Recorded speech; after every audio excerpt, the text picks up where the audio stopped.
تراجع فيما كنا حنا تنتظروا هذا الدستور جديد فيما يخص الديمقراطيه، فيما يخص سميتو الفرق بين السلطات الى اخره.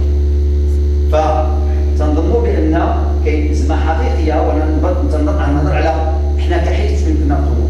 القضيه الثالثه اللي واضحه هي التداعيات نتاع قضيه الصحه. نتوما شوفوا فين وصلنا، وهذه المشكل. اليوم حنا وقفنا ذاك المقترح الامريكي، ولكن ابريل الجاي راه عاود عليكم مقترح اخر اللي ما جبرنا شي حلول حقيقيه.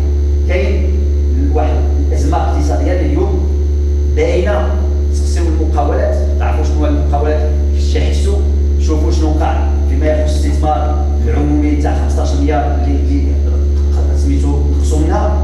اخذوا انا واخوان اخرين داخل دزنا للجنه تاع الماليه، قلنا لهم هادشي ما ديالش، قلنا لهم هذا المشروع القانون ديالكم ماشي هو هذا،